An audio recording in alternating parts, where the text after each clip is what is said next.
What is up, guys? Welcome back to my channel. My name is Jesus Conde, and today we're going to be continuing with this painting, and this is gonna be the final episode for this one. Yes, it is finished.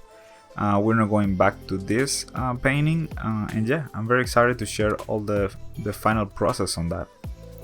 So we're gonna start by simply trying to figure out what the shapes of these pieces are, and for that we're going to concentrate on light and shadow mostly.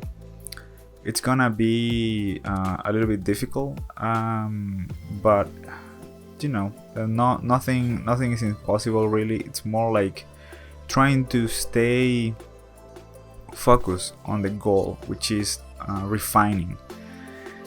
It's challenging because sometimes you can just get to paint just for the sake of painting without really adding nothing to it.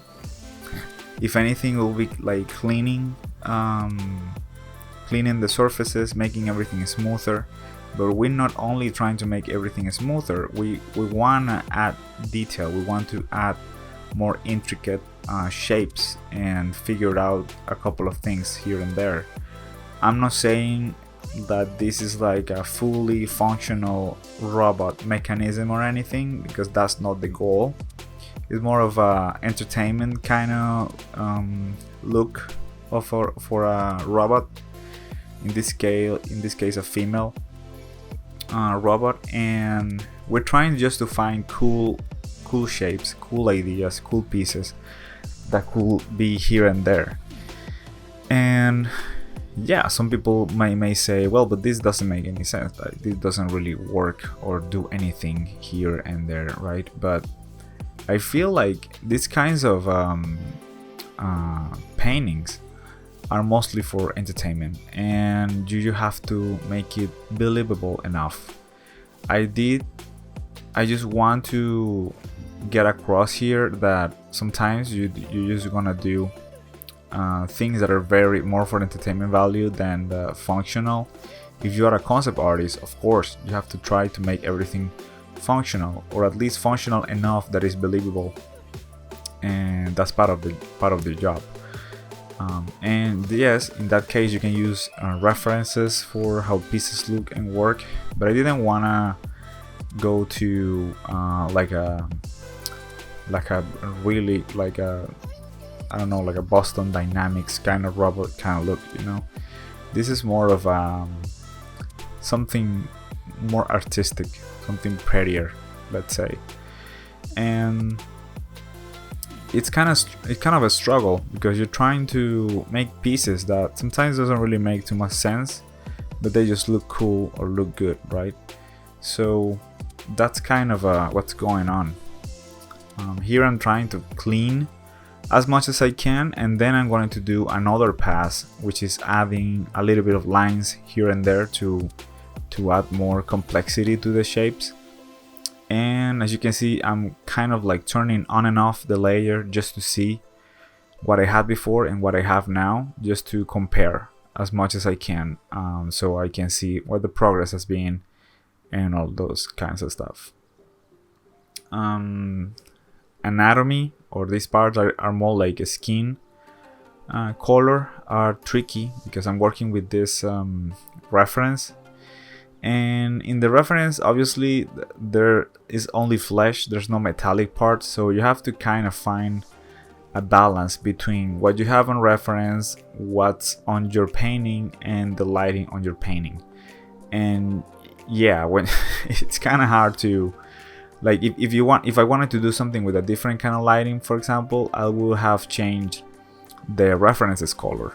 I will have put like some kind of like adjustment layer on top and paint and made that thing look completely different. But I did left it with the original colors from the picture of the reference, so that's what it looks like. This, like, my painting is there's nothing crazy going on in terms of lighting, and I'm just gonna gradually go to that place. I didn't want to do something crazy like the octopus robot girl. It was very challenging to do that. Some little happy accident happened here when I copy paste that piece.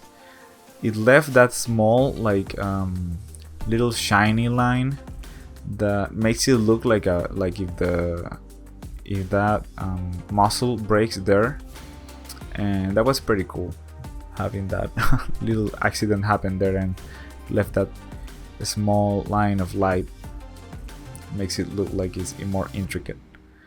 And this is what I was telling you about. Now I'm basically trying to, I already did that first cleaning pass on the whole thing, and now I have to figure out some details that are completely missing. Some of that is actually the butterfly, which stopped being a butterfly and it became some kind of a weird creature.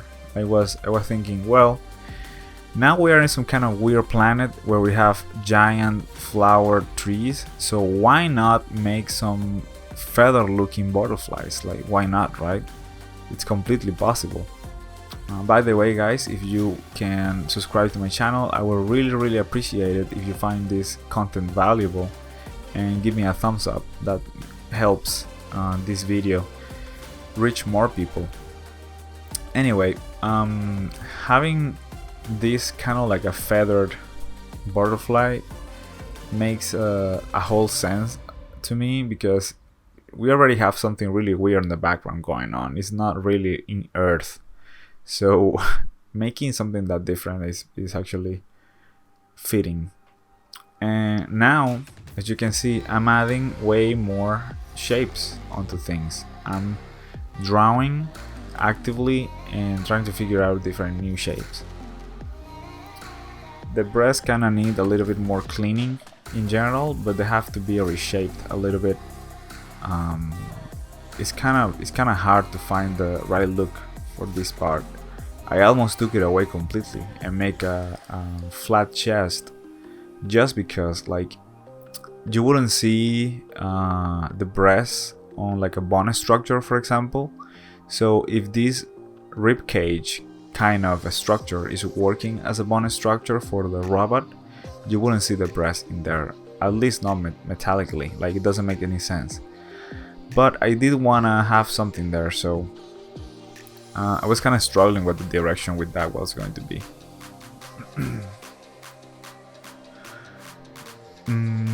What else can I tell you? I'm constantly trying to constantly avoiding the hands.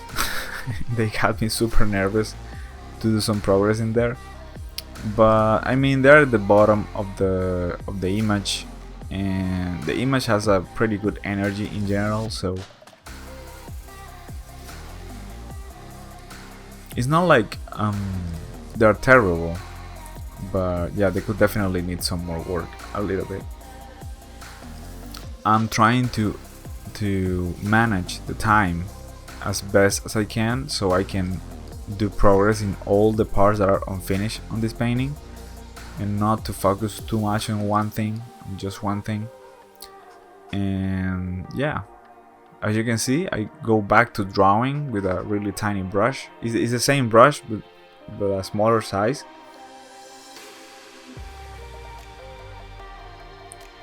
And that really helps to kind of make things move in a direction that I can completely get into detail with.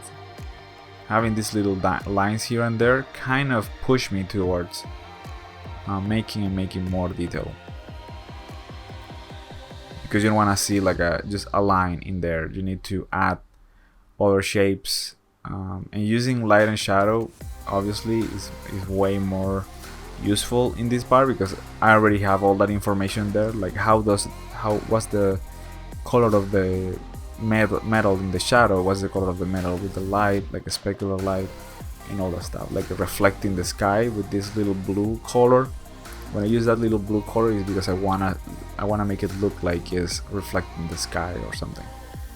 And also having these small holes here and there to make it really look mechanic, reflecting a little bit of the grass color also, that helped.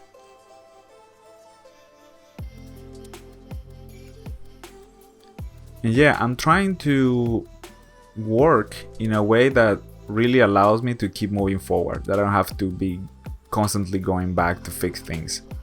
I'm actually going back to the chest again, but I'm trying actively to be as accurate as possible, so I don't have to be going back all the time going back. And if I do, it's because I truly feel like there's some things need to be changed. I see at the right, I see the image, how it looks when it's small, or at least smaller from what I'm painting it, and it does feel like this or that area needs maybe some detail, or maybe some attention, you know, like there has to be more of a center of attention here. So when that happens, I tend to put more detail, or at least be way more cleaner in that part, and that's a way to achieve it. Contrast is another good way, but I have the most of the contrast is on the face and butterfly, because the background is super light. And also when I put the post-production ingredient at the end with some layer that I made, it kind of makes the whole composition makes you concentrate even more on the face. But remember that you're painting, it's very important that you do like what you want to do with the colors and all that, but you still are working on a digital tool. So at the end of all, you can actually put some adjustment layers and change, you know, a little bit of color, saturation. Yeah, that thing that happened real quick there was the pass that I was talking to you about. I have like a group with color changes and brightness and contrast. I have all sorts of things that really get the image, that final ingredient that I'm needing. Like I need everything to look more pinkish or reddish looking. I will do that with an adjustment layer on top of everything. If I start changing the colors by hand, it's gonna be just crazy. Like that just throws me back so many hours of painting. It will be a completely nuts idea. So the way to do it is to add those layers at the end. But yeah guys, this has been a blast to create this image with you guys, and I'm already working on the other one, as you guys saw yesterday, and that's the one that I'm going to continue for a couple of weeks, maybe less. It's gonna be way faster, I think, to finish that one. But this is it guys. I really hope you like this video and the process for this painting, and yeah, thank you very much. See you guys next time.